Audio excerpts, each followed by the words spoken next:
He's playing Death and Taxes. Taxes, yeah. Now, if you're unfamiliar, it's the mono white deck. Right, I know. Because sometimes in Goblins, the names do nothing to describe what you're actually doing. Yes, it's a mono white deck. A lot of 4-ofs. So our 4-ofs, I'll just kind of read them off to you.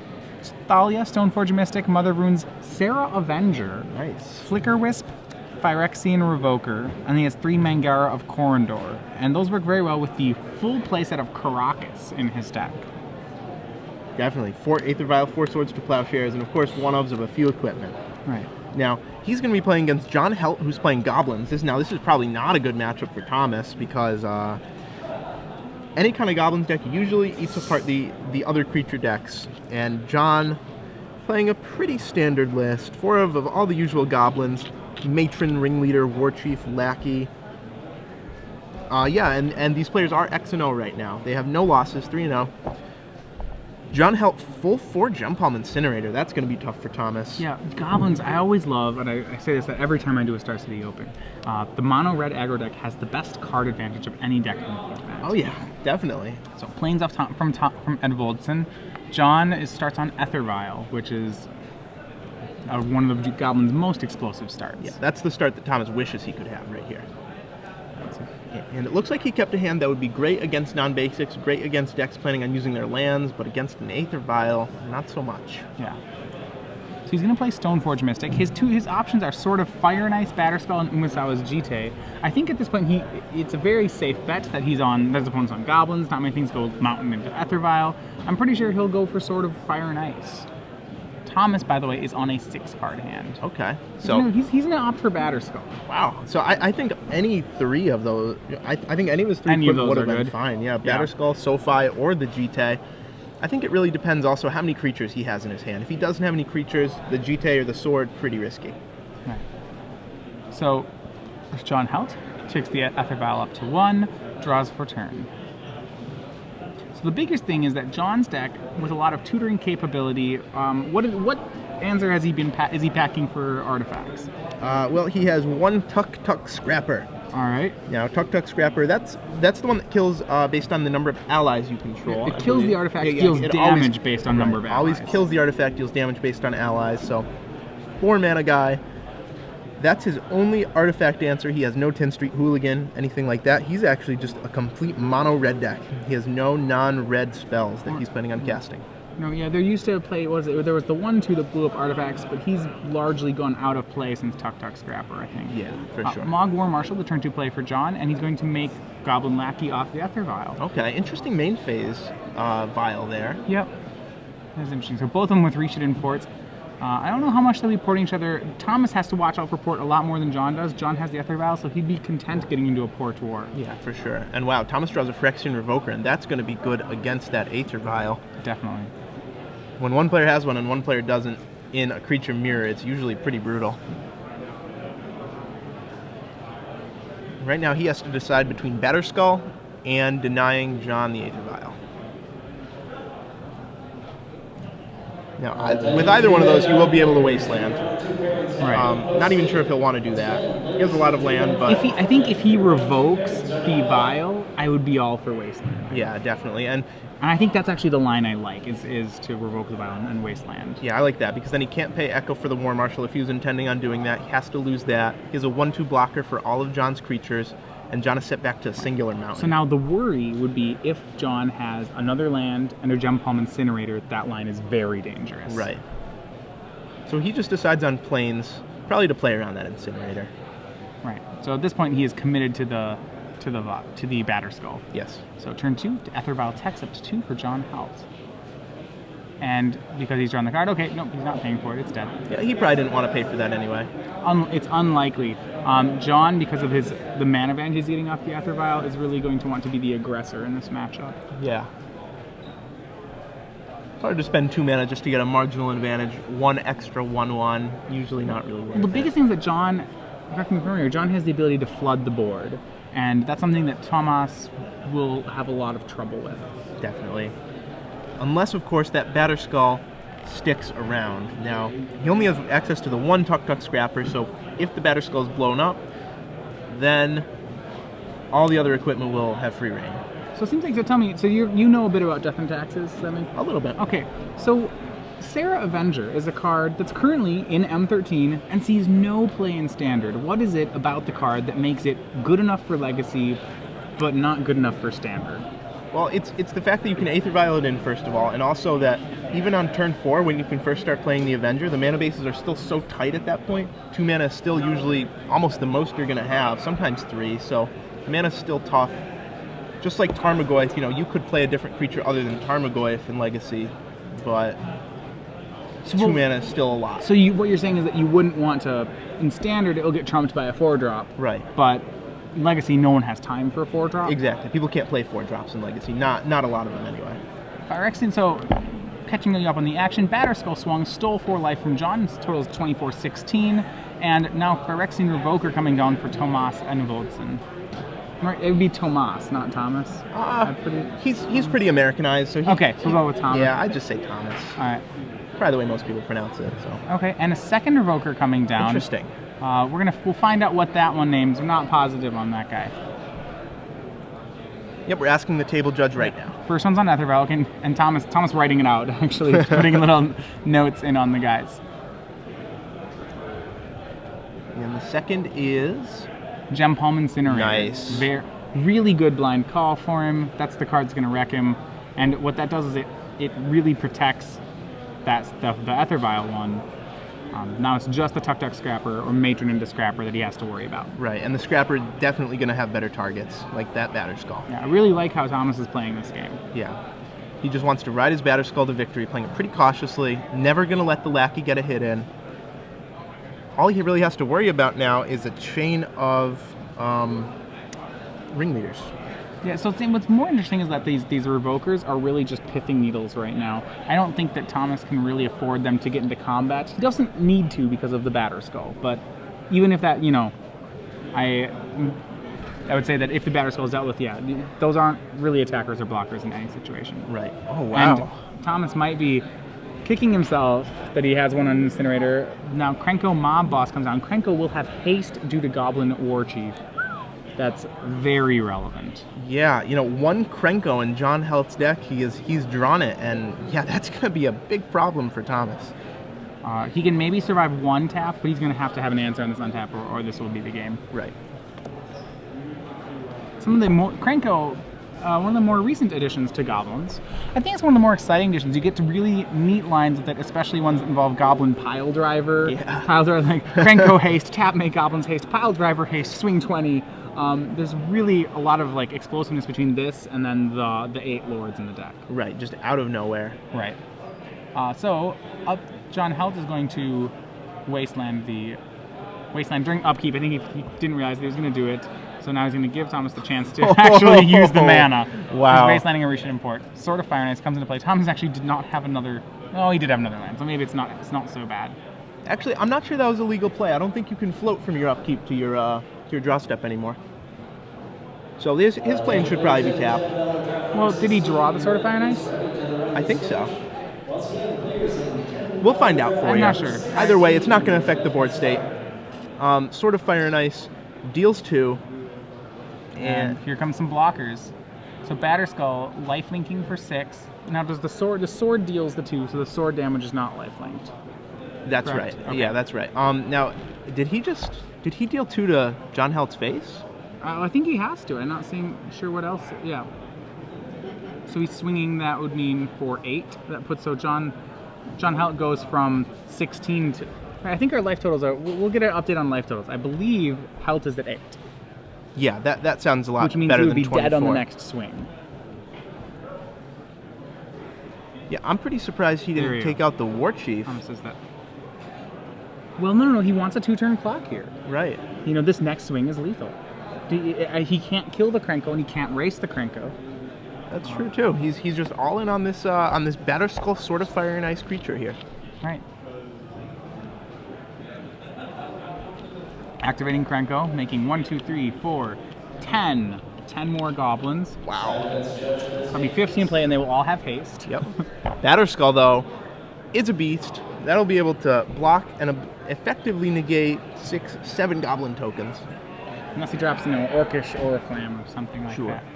Yep. The Wasteland was activated during the draw step. Interesting. As it turns out. Interesting He saw timing him on that. drawing the card and was like, whoa, whoa, whoa, wait, I forgot to do this. It's like, well, if you're doing it during the draw step, then that means I actually do have this option to, you know, use the mana. So John Helt, 15 Goblin tokens. Sure. Actually, 17 Goblin tokens in play now. All of them have haste. 17. Yep. Wow. That is...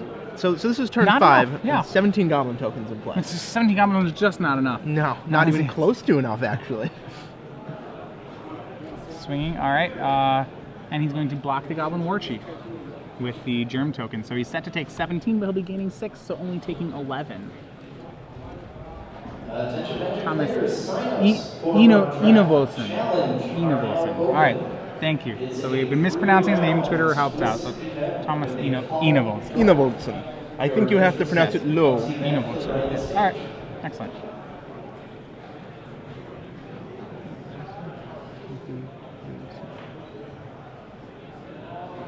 Okay, he's actually so he's the Germ token. Once you've confirmed, I think the attacks are a little unclear, so they confirmed it was attacking.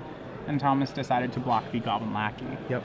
Playing it safe here. Doesn't want any siege gangs in, you know, coming into play unexpectedly, anything like that. Right. Any sharpshooters. I would say like thing you're most worried about is something, like a Tuk Scrapper here, because maybe John doesn't have the mana to cast it. Exactly. No, maybe he puts a ringleader into less, play and then flips into a Tuk Scrapper or something like that. Definitely the heads-up block there. Yeah, and John does have, as we see, does have the Gem Bomb Incinerator. Wow.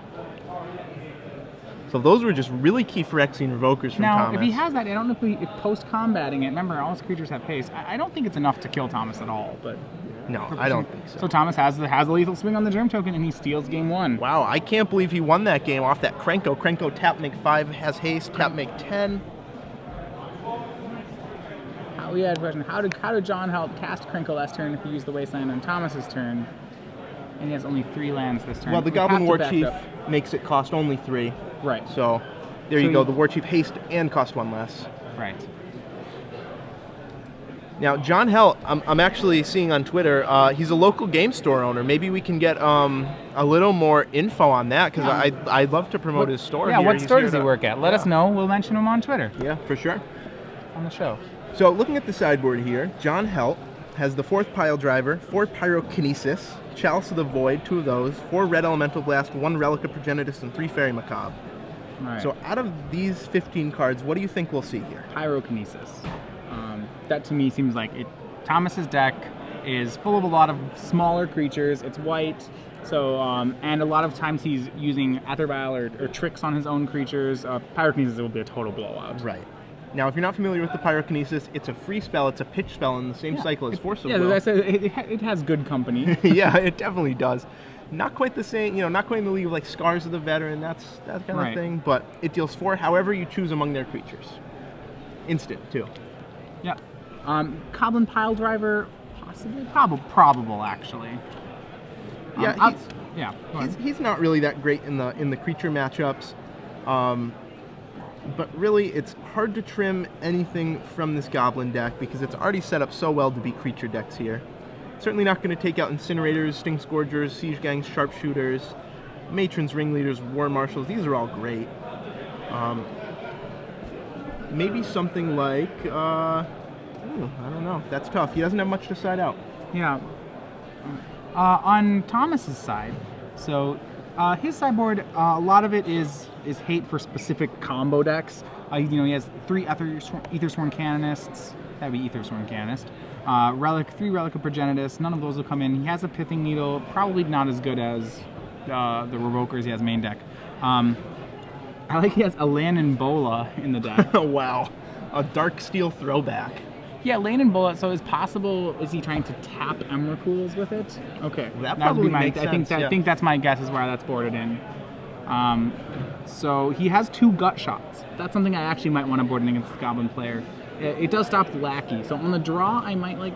I think on the draw I might like something like a Gut Shot, but otherwise his main deck seems pretty much what he'll be doing. Yeah, he seems pretty well set up as it is.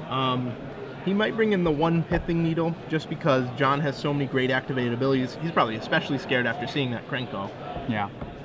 Fiend Hunter maybe. At the same part, a lot of John's cards have to be preemptively Pithing Needles, which is, I I think the difficult part, you know, like you have to throw down a Pithing Needle and name Gem Palm Incinerator, and you have to, you know, if Krenko, with all the things that give his goblins haste, you have to name Krenko in the dark too. And with those cards, if you don't know that you're actually getting a card from them, they become much worse. Definitely, definitely, especially one that doesn't have a body attached to it like the Revoker. So John is keeping, and I will give shout out to John for using red sleeves on his goblins deck. I'm a fan.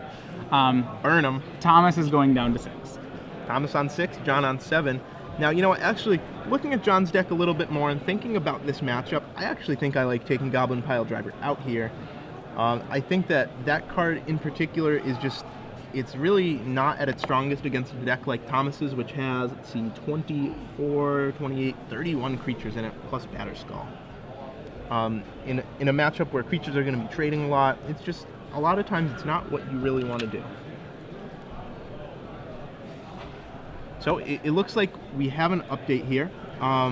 Jerry Thompson, is that right? Yep. Jerry Thompson 2-0 over Adam Prozac. Both of them have decided to run Dredge in this event. So they had the ever entertaining Dredge Mirror. Wow. We should have had that one on camera, the Dredge Yeah. Mirror. We would have probably gotten to this one pretty quickly. Oh, and so basically what it appears happened, Adam Prozac had the ley lines, Jerry Thompson didn't, but Jerry won that match. Wow, so Jerry Thompson defeats Leyline of the Voids from Adam Prozac. That must have taken some doing. Maybe he attacked him to death with Stinkweed Imps. We'll get the story from Jerry later. We'll be sure to tell you what happened. Yeah. So goblins, so kind of just amusing on Legacy. One of the things I really like about goblins is that I always think, you know, I always have like the idea that in Legacy you can you don't have to follow an ever-changing metagame. And I like the idea that lots of Goblins players, you know, they bought their Goblins deck, they built it 7 years ago, then 7 years later they heard there was a tournament in their city, showed up with their Goblins deck, and then they top 8 the event. Right. There's so few decks that actually can do that. And granted, you know, there have been a couple there have been some changes in the deck over the years, like the core set Lord, Goblin Chieftain started to get added. Krenko we're seeing more and more. Sure, but Tuk Tuk Scrapper's a marginal upgrade. The marginal upgrade was the Goblin Vandal, I think, that used to see play. Yeah, some played that. Some played Tin Street Hooligan. Right. So I mean, they've always had a one-of that blows up artifacts. Right.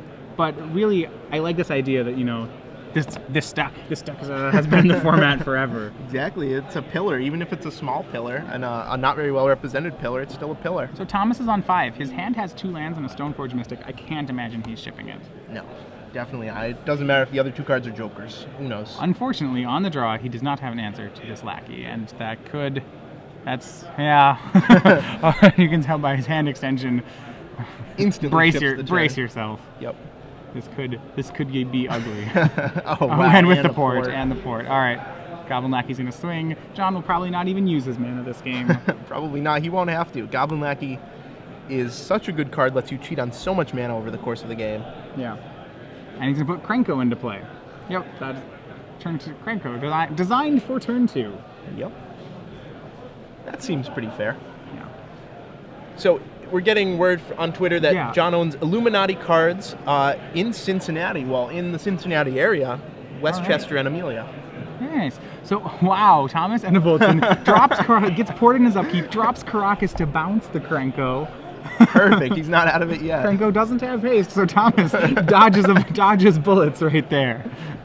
And that's the advantage of playing Caracas. Sometimes you randomly get wins over decks like this, or Emrakul decks. You have a second Goblin Lackey and a Skurk Prospector. So maybe John will have to cast things the fair way. We'll see. Wow. Thomas drops to 18 off a second Lackey.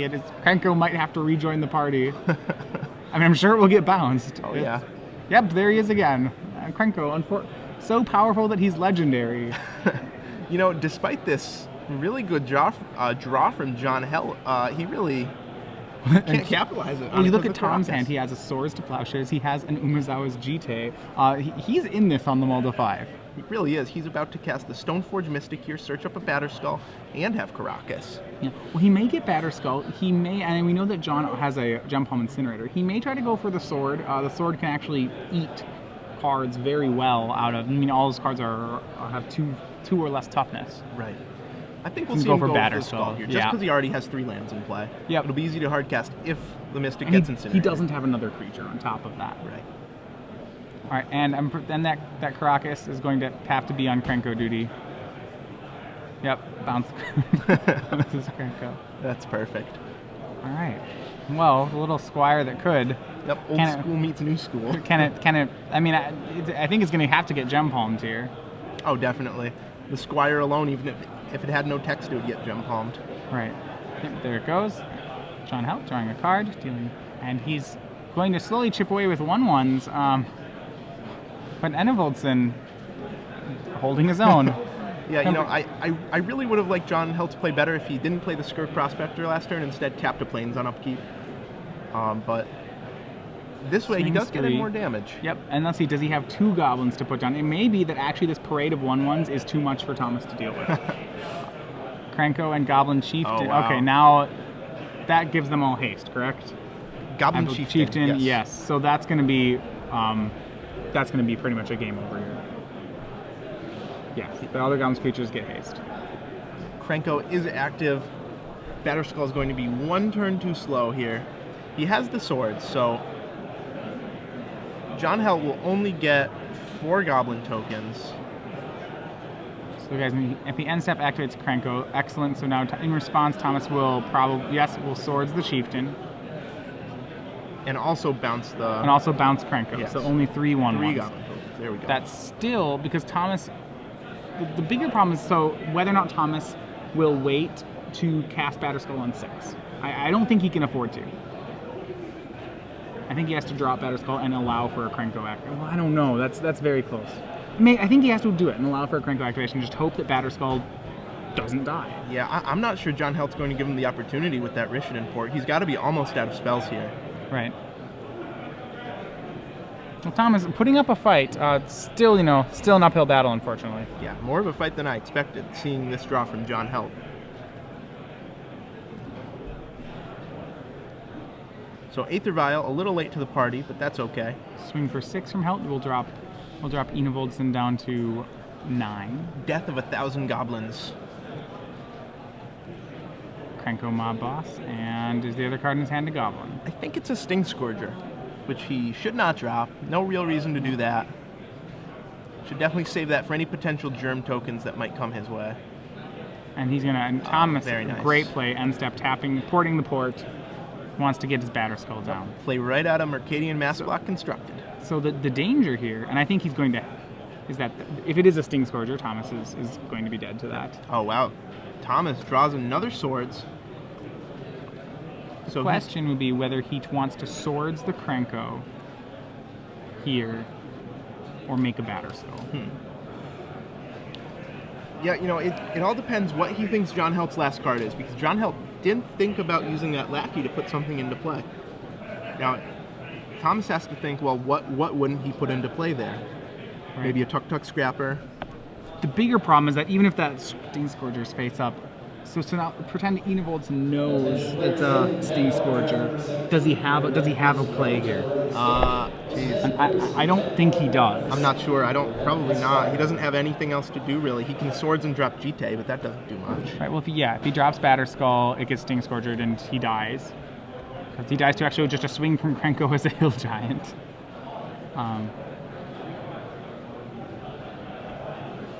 Thank you, Kellen Huber on Twitter. The Chieftain is exiled. We'll make sure that happens.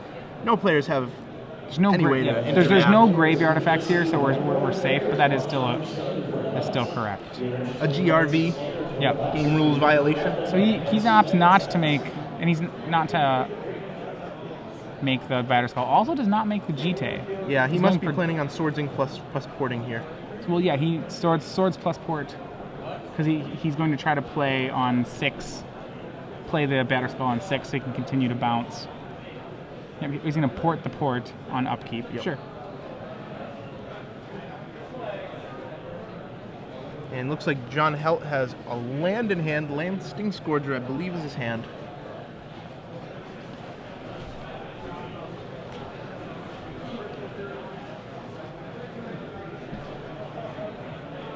Thomas, yeah, just getting beat down by these 1/1s. I don't think he's been dealt any damage that hasn't been from a 1/1 yet this game. Right. Well, if you take 21 damage from 1/1s, you auto lose the game. Is that like the EDH general rule? Right. Yeah, it's the 1/1s rule. Yeah. Alright, 6 damage coming in from John Helt. As Enevoldsen can use the swords to destroy one. Unfortunately, that doesn't gain him any turns, so I don't see the reason to do it. Nope, he doesn't. He'll go to 3. Lackey triggers coming on the stack, 2 of them.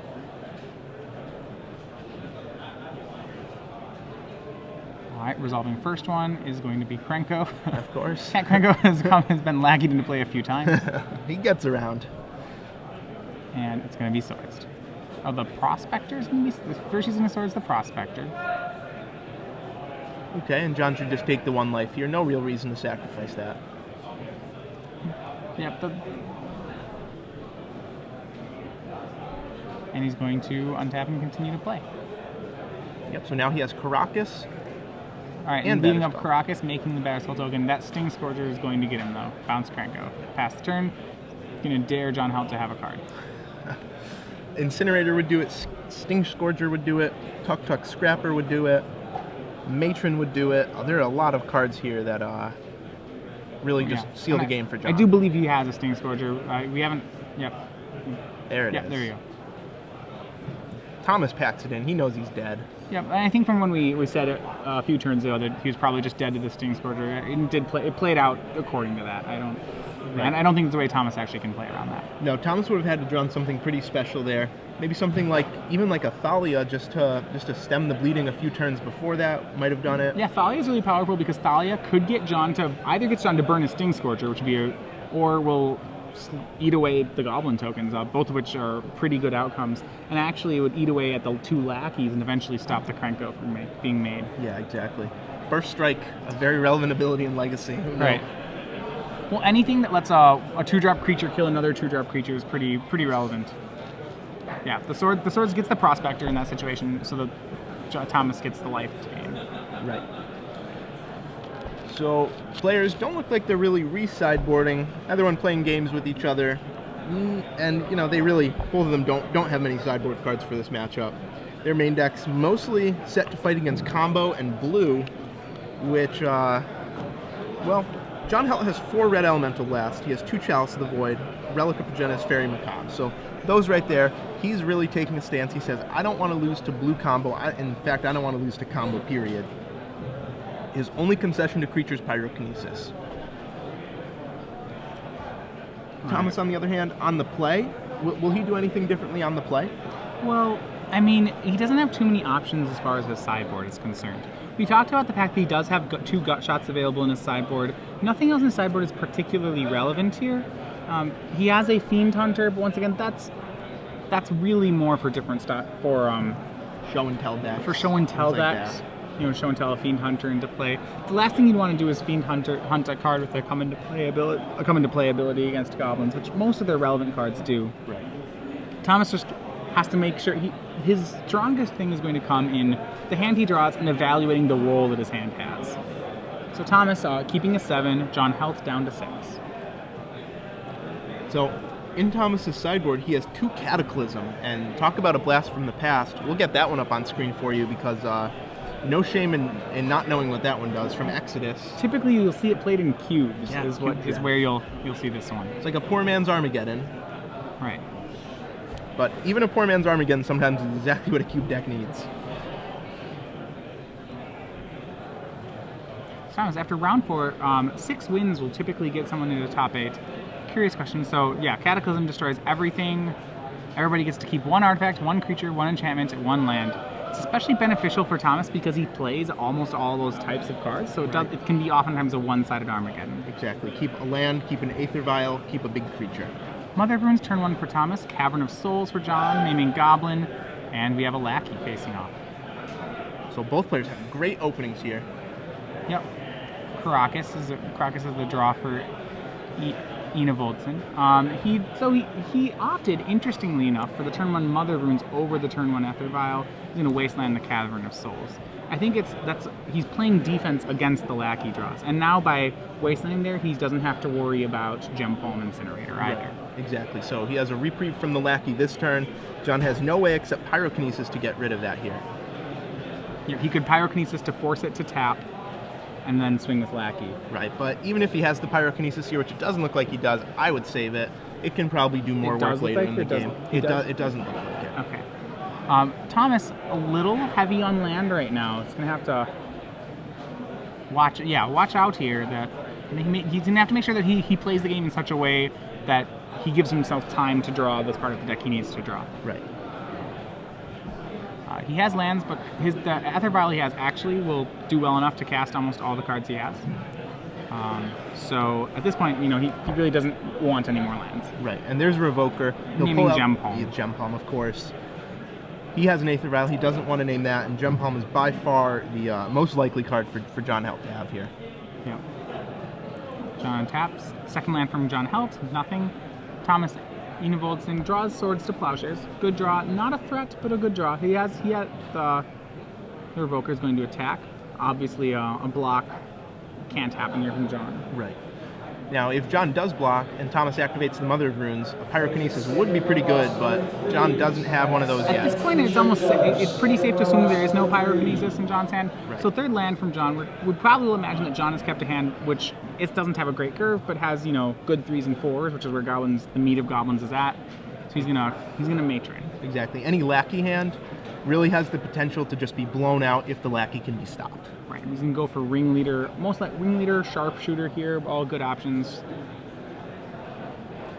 Sharpshooter actually can be blanked by Mother of Runes, and the problem is it won't untap very easily.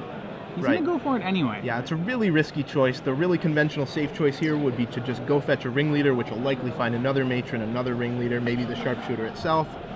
But he'll go for the Sharpshooter, and it'll definitely be Swords when it enters play. Yeah, possibly he makes this choice if he doesn't have a fourth land, but no, he does have a fourth land. Yeah, I definitely would have grabbed a Ringleader there. Start your chain going. Mainly because Thomas isn't doing much to push the tempo of the game. Card advantage should be able to bury him. Right. But now the end step Sarah Avenger from Thomas. Remember, Sarah Avenger costing 2 can be put into play at any turn via an Ether Vial. And Horizon Canopy from the draw from Thomas, it's sacrificed and cycled into yet another land. So he has 5 lands. That's the most he'll ever need, and only Batterskull at that. So he would love to draw some business here. The good news for him, though, is he doesn't play many land. All right, so recognizing kind of the frailty of his advantage here, he's going to swing both. Right, almost daring John to have a way to kill the Mother of Runes. Yeah, he can't afford to play. He can't really afford to play safe here. He knows that his hand is the worst. That if all their cards and hands get played, he'll be behind. Right. And Tuk Tuk Scrapper is in John's hand. The Scrapper can go at the Revoker or the Ether Vial, neither of which is too appealing. Now, if it goes with the Revoker, the Mother of Runes will stop that. If it goes with the Ether Vial, I mean, it's already done its work. Right. It's not really smart. John should just slam the Sharpshooter here. Hope Thomas has nothing. But I thought that was a scoop. He's going for Tuk Tuk Scrapper. He's targeting the Revoker. That will get protection from red. Yep. Oh, John Helt. Oh, yep, that works. Didn't really realize that. Thought that the Tuk Tuk Scrapper would happen anyway. Right.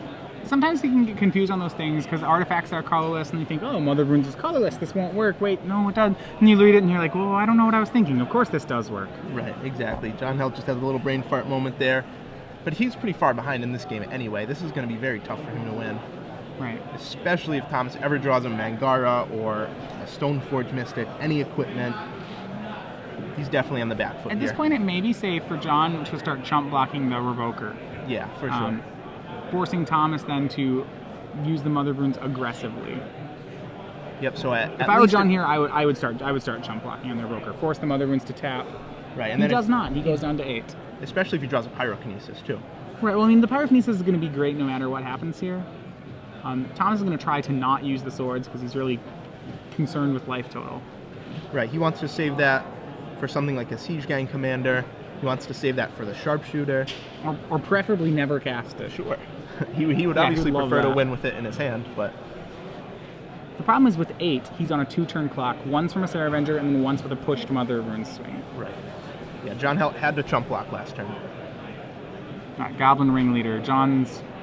And leaving Wasteland up, so we have Pile Driver, Gem Palm, Pile Driver, Gem Palm, 2 lands. Yep, 2 blanks, a 2-1 for 3 and a 1-2 for 2, and you know, this is a big reason why you have to side Pile Driver out, because it's only good when you're aggressive. and you can't always be assured to be aggressive against another creature deck. Right. No plays Thomas, just needs a way to kill Sarah Avenger. Yeah, John not going to have many turns to find it. I think one more draw step. And he's thinking about an attack, it looks like. But that won't do much. I'm not really sure why he didn't play Sharpshooter there. Right, well, the reason he wants to play a card like Sharpshooter is Sharpshooter, if he'd played Sharpshooter before Scrapper, he could have overloaded the Mother. He could have overloaded Mother of Runes. Right. And then he would have gotten the Revoker, and then all the Gem Palm Incinerators would have gone crazy, because I believe he has 2 in his hand now. Yeah, he does. He really needs to get rid of that Revoker. Right, well, the problem is he doesn't have too many things that get rid of the Revoker, and I'm not even sure in his deck that he has enough to make that work anymore. You know, he was really that combination of Scrapper Pile Driver, or Scrapper Sharpshooter that was going to do it. Right. And John Helt uses his Wasteland on the port. On the end step, doesn't want to get ported, figures it'll be the same end result if he uses the Wasteland. And that's pretty fair. Yep, Thomas definitely would have used it. John Helt down to 5. He's facing a lethal swing next turn. He's going to play Goblin Sharpshooter, but it doesn't have haste. With only 1 red up, Thomas isn't going to be scared of anything. What, Tarfire? That would be the card. Worst case scenario, Tarfire. But I mean, Thomas can be pretty sure there's not a Tarfire in his hand. Right. Another Evoker down. He may put this one on Sharpshooter. Probably Sharpshooter. Yeah. Or it'd be Sharpshooter or Gem Palm. Could be. Could be a little insurance there. I think that's an S. I think that's Sharpshooter. Right, well, either way, I believe that he's just dead. I think so too. We'll see if he goes for the risky play. I don't see why he wouldn't. At 1 red, it seems not to be very risky. And if he hasn't been playing around Pyrokinesis before, unlikely John Helt would have drawn it now. Would have had to draw it in 1 or 2 draw phases. It looks like he's figuring it out. He kind of gave a little shrug of, you know, well, I don't see any reason not to.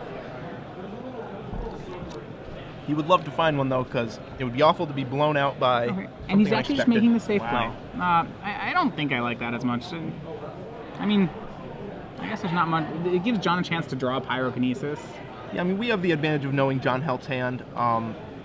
Thomas just really can't figure out a way he can lose unless he gets blown out by something unexpected. Something like Tarfire plus Pyrokinesis. It would be baffling if John Helt hadn't played them yet, but Pyrokinesis by itself, I think, would do it, wouldn't it?